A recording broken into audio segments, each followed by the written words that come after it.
kind of expect this main event to be even more exciting, David Bailey? I would expect to see number 17, Damon Huffman, if he can get a decent start, be a real threat to win this main event. He caught Jeremy and Lamson in that heat race from out of nowhere, so he was the fastest guy on the racetrack. There he is. A lot of fast riders on that gate right now, getting set. Damon Huffman, number 17. Jeremy McGrath leans in. They're starting to rev up. And the season is underway for the 250s. It is Jeremy McGrath on the inside. Emig to the outside. McGrath is tied up in turn one. He has an atrocious start. Out in front is Jeff Emig, number 3. Steve Lamson down in the first corner. He and Jeremy both getting tangled up. Bradshaw went down. He was in second place at the time. What a bad break for all the top 3 guys. McGrath down again before the peristyle, and Emig pressured by Albertine. Brown and McGrath ran into each other. Lamson just passing Jeremy McGrath in last place. Meanwhile, out in front, it is Jeff Emig. And right behind him is Greg Albertine. Albertine and then Henry, along with Larry Ward. Michael Craig is after Ward, so a Honda of Troy contention there. Boy, what a Jeff Emig out in front. What a gift for Jeff Emig right now. McGrath, Lamson, and Bradshaw, 3 guys that were on fire in the heat race, all at the back of the pack now. Great opportunity for Albertine to win. Oh, Lamson and McGrath went down again. Lamson making the contact in the corner. McGrath holding up his arms like, come on. That's twice now, Steve. Come on. Yeah, those guys had to work together. They need to go up through the field, and it's not going to happen now. All they can hope to do now is just salvage some points, not drop too far back in the series standings. The worst finish ever by a winner of a Supercross season in the opening round was Jeff Stanton. A 7th place finish, and he came back to win the title that year. Otherwise, 9 of the 21 champions won the first round. Smooth, focus. Jeremy is telling his rider Emig, who's starting to pull a little bit of a lead on Greg Albertine now. Albertine's going to start feeling some pressure from Henry, who's starting to sneak up from behind. And Larry Ward, somebody nobody really expected to even ride this main event, will start creeping into your screen. There you see him, number 6. Who'd have thought a guy that just had a pin taken out of his ankle would be running the number 4 spot at the opening round. Hoffman starting to make a move from behind, too, as we take a look at Larry Ward challenging for 4th position. This is exactly what he had hoped for. He told me, he goes, hey, nobody's really dialed in. So many weird things go on in the first round. I might as well try and ride, just salvage some points. He may end up on the podium. And you have to give a lot of credit to a guy like Ryan Hughes, who's just in it for the points after such an illness last night. He says, hey, I'm just going out there and trying to collect some points. Well, he didn't know things like this might happen, that he might finish in front of Lamson or Jeremy McGrath. There you see it, Emig, Albertine, Henry, Ward, and Ezra Lusk. Now, let's go to Skip Norfolk. Hey, one thing that these guys have an advantage over is both Jeremy and Steve are way back. They're not going to gain too many points. These guys have opportunity to pick up 20, 25 points on these guys, and that's something that points are hard to come by. Coming down to the end of the season, this race could make the difference in the championship.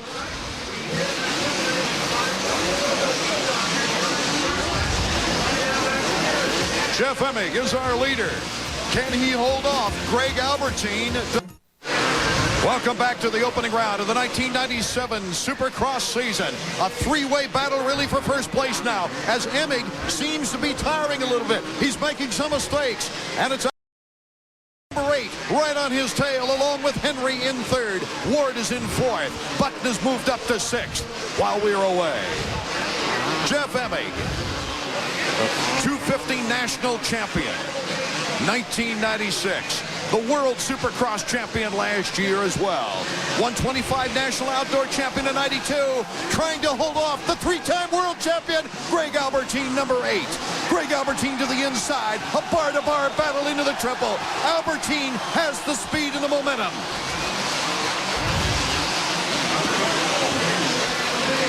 Neither one of these guys realize probably what's happened behind them to Steve Lamson and Jeremy McGrath. And like Skip said, what a huge advantage in the points.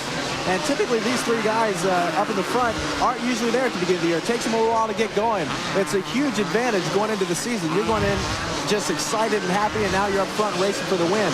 What an advantage those guys have right now.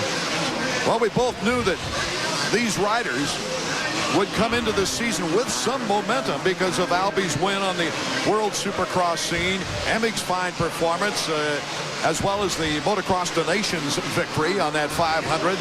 But Henry is the one that surprises me. We didn't see much of him in the offseason. He did go to Japan. But Henry is holding so true after winning the first qualifying heat and is right in good position here in third place.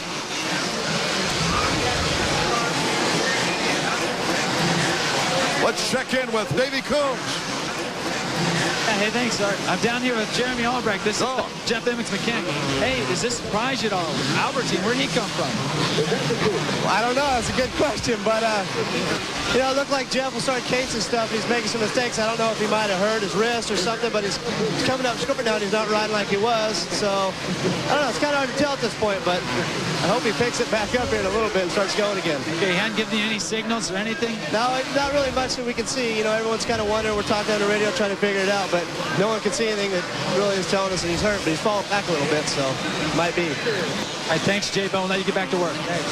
And the important factor, of course, is Steve Lamson is in 14th, Jeremy McGrath in 15th, guys. Yeah, Jeremy's just right now, he's got to be frustrated. He wanted to so bad to come out here and just have a good finish and try to win the race. He wanted to win so bad. I don't want to be inside his helmet right now. He's not a happy person. Doug Henry really starting to put the pressure on Emig. While we were at commercial, Emig made a mistake. His throttle hand came completely off the handlebar. He saved it, put it back on. Here comes Henry to the inside. Emig goes down. Ward moves into second place. Ezra Lusk blazing by for third. I wouldn't want to be inside Emig's helmet right now either, but it looked like maybe he had made so many mistakes. I would think that was arm pump. And it's just gotten worse from there. This is it. Watch his right arm. Oh, this is the pass for the, this is when he falls. Henry hits his front tire. Nothing he could do about it. He needed to put on the brakes right there just a little bit, let him get by and try to keep it on two wheels, but Emig is just off his timing right now. Henry has a shot at Larry Ward. I mean, at Greg Albertine. Yeah, Greg's kind of out there all front by himself, just kind of riding his own race. He has no pressure. Greg's a good rider when he has no pressure. Albertine doing a fine job of holding off the competition after getting a good lead in Tokyo. Jimmy Button and Huffman have been going at it in back of the pack. Albertine, Henry, Ward, Lusk, and Button in that order. The battle for fifth place is on. Huffman so much faster in the whoop section, takes the inside line. Lusk tries to square him off, but Huffman had the momentum. Huffman has those long legs, and that bike just works underneath of him. He doesn't even know what's going on. He is incredibly fast in those hoops. Unbelievable. That used to probably worry you, didn't it? Every weekend. Damon Huffman coming back from that horrible ACL accident of the year. Probably raced more races in the offseason than anyone. Well, the man on the move right now has got to be Huffman.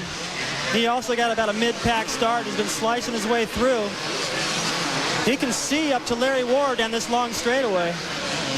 Number 5, Mike Larocco of Team Suzuki. Albertine, Henry, Ward, Lusk, and Huffman are top 5. Larocco typically faster towards the later stages of the races. Still has time to move up more. Here's our leader, Greg Albertine. Albertine, it was obvious by the interview earlier after the semifinal round that he is having a lot more fun this year. He's got a sense of confidence. He told me after giving away the race in Paris that it gave him the confidence, though, that he would be able to win a Supercross this year. He then came back in Tokyo in that same series to capture his very first Supercross victory ever.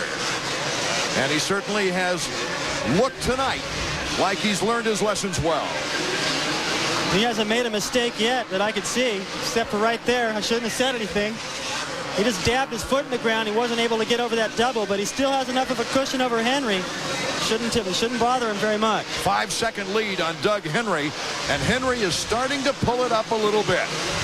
Larry Ward still in third place. They're kind of in the middle of the race right now. They're kind of settling in, trying to figure out who's doing what and where each other's faster. And Larry Ward's starting to maybe kind of just hang in there, but looks like Ezra Lusk here maybe trying to put a move on the third place here coming up. Our Honda stopwatch is underway. And Doug Henry is picking up some space on Albertine as they run through the lappers. Albertine, Henry, Ward, Lusk, Huffman, and LaRocco. Now you can see what happened to Emig, 16 seconds down from where he once was. Had a golden opportunity to win or perhaps end up at least on the podium. Like Skip said, notoriously slow at the beginning of the season. Bradshaw with a great start. Outstanding qualifying heat. Some 25 seconds back after going down. Steve Lamson just now going by. Almost 40 seconds down. Lammy trying to get around at Ryan Hughes as we go back to our leader to check out the lap time. Greg As you Albertine mentioned earlier, David, it might be interesting to see how the comparison is with the 125s on this long track.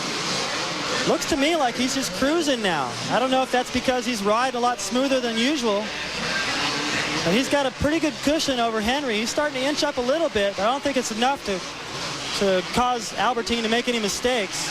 Slower than the 125s, 111. That tells you how good Windham is. A little bit easier to muscle a 125 around than a 250, however, still faster, a second a lap. Going into the season, we knew it'd be interesting with Jeremy McGrath changing bikes. But I'm not so sure I thought it'd be this interesting after the first round. It almost looked like the Three Stooges in the first couple of corners. Lamson and McGrath getting together twice. Bradshaw going down. Pretty wild. Never would have expected it. Number 17, Damon Huffman, now in 5th place. I think these guys now are just starting to kind of settle in, and you know, there's not a whole lot of racing going up, head-to-head racing going up. They're just kind of going, you know, first race I'm in first, I'm in third. They're just kind of settling and going, hey, this is way better than I've been before, especially on Mr. Albertine's part. Damon Huffman starting to make a move now on Ezra Lusk, number 11. Lusk in 4th place, so Damon wants to move up the ladder. The young man from Acton, California, the two-time 125 Western champion who put together a string of 6 straight wins in 1995, is looking for his first 250 victory, but what a nice movement he's made up through the ranks. And here they come into the whoop section. Watch Damon Huffman, like Skip said, using those long legs up the inside. And Lusk responding. There's Huffman with the pass. If he to anybody through that whoop section, unless they're in his line, he's going to make the pass. You can see Lusk trying to take different lines and get them back. He's about 5 seconds in back of Larry Ward in 3rd place. Still the battle rages on, though. Ezra Lusk not letting him get off the hook. Out in front of these guys, Albertine's starting to open up a lead over Henry now. You know, we were thinking about a possible Suzuki victory with the 4-time champion Jeremy McGrath on a Suzuki, but could this be the first Suzuki win Supercross since LaRocco in '91 with Greg Albertine? Well, I think you're really starting to see some of the talent of a 3-time world champion that we haven't seen over here in the United States. And right now he's having a flawless night. Well, he made it through the heat race without breaking his collarbone for the 3rd straight year, so looking a lot different. Everybody I talked to, I mentioned before, I already talked with Jeff Stanton and Jeff Ward. They were watching practice. I said, does Albertine look different to you? And they both shook their head, yes. Well, many riders have won their first Supercross in their opening round of a season, including Mr. David Bailey next to us. Lucked out in '83 and won the opener in Anaheim. I don't think anybody expected it. I didn't. I was just hoping to finish in the top 5. Had kind of the same goals that we've heard from Damon Huffman. Just trying to get through the first few races, feel things out like Skip said, and then start to put on a charge, and won it. And from there on out, it's a great season and went on to win the title. And we may see this from Albertine. No goggles on McGrath now. Yeah, that's not a good sign. Goggles off. It's hard to pass those guys when you get up on them. There's roost and dirt flying. It's not a good sign. Horrible night for Jeremy. It looked like it was going to go great. Looked like he had the whole shot. Maybe he played it a little too safe. It looked like, same as in the heat race, he tried to break and tuck it around the inside to protect that, and Lamson ran into the back of him. From what we've seen here in the early going in this first round, it really means there's a lot of riders that could win this year. And being as far back as Jeremy is in the first round doesn't mean that he might not contend. No, I mean, he's won a lot of races and he knows how to win races. You can't count him out. The one thing he's always had in his favor is he's always been at the top every race. Another thing I've noticed too is if he's ever had a bad race, he always bounces back and just demolishes the field because he's so angry. He'll probably want to be raced, not wait till next Saturday, but want to race tomorrow night. He'll be so frustrated with what happened here. So he definitely had the speed. I think he's got the equipment underneath him too, from what it looked like in the heat race, to win. Well, if he's got the same equipment as Albertine, Albertine is our leader, number 8. Another Team Suzuki rider has moved into the top 5. Mike LaRocco is behind Huffman. Doug Henry starting to close in a little bit on Albertine. Conditioning might play a very important role toward the ending of this great first round from the Los Angeles Coliseum.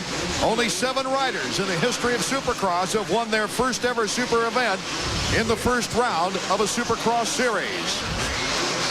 But Doug Henry is looking for his second Supercross victory. He's putting on the charge. Huffman with a problem. Damon Huffman trying to get that bike restarted and get back into the action. Right at the end of the whoop section, that's where he was making up all his time. Went down. That's going to cost him a shot at the podium. And Albertine has lost a lot of time to Doug Henry. 2 laps ago, he had a big lead. Yeah, you got to kind of wonder if maybe he's getting a little nervous. He's never been in this position before. Yeah, the last time I remember him in this position, he gave it away to Larry Ward in Paris in the final lap. Right now, Henry is within 3 seconds of our leader. We might have a great race going on here. The best Albertine, thing, Henry, Ward, LaRocco, and Lust. The best thing Henry can do is try as hard as he can to keep the pressure on Albertine. If he doesn't have any pressure, like Skip said, fine, he won't make any mistakes. As soon as he's got pressure, the same way Larry Ward put it on him in Paris, he could force him into a mistake. And this could be an unbelievable story, especially after those who saw that accident in Budds Creek, Maryland, where he broke his back and came back after really a miracle surgery to even ride again. But to get his second victory would be a tremendous story. Awesome view from behind going out to the peristyle. You can see the crowd at the complete opposite end of the stadium. He just free falls. It's a little dark up there. These guys are jumping 3/4 of the way down. Probably falling 4 stories. I think one of the worst things for Greg Albertine right now is Doug Henry can physically see him. He's going to put on a charge here towards the end. Larry Ward is kind of in a lonely 3rd place right now. The rider out of Florence, South Carolina, got his 1 Supercross win in his native state of Washington at the Kingdome in Seattle. In '95, he had a great year. 2nd in the points race, the highest ever for a privateer. He was with Nolene at the time. And last year, he had a 2nd place at Charlotte. He's trying to hold on right now to a 3rd place finish in the very opener of this season. I was walking around after practice talking with some of the riders and went over to Larry, and he was just full of himself. He goes, yeah, look pretty good, huh? What do you think? for a guy injured, just got a pin out of my ankle, how am I looking? I go, you look great, look aggressive. And well, he had a noticeable limp, and people were wondering not just the broken leg, but the torn tendons in the ankle. That had to be one of the worst situations to have to recover from. But a very credible performance from number 6, Larry Ward. The laps running out.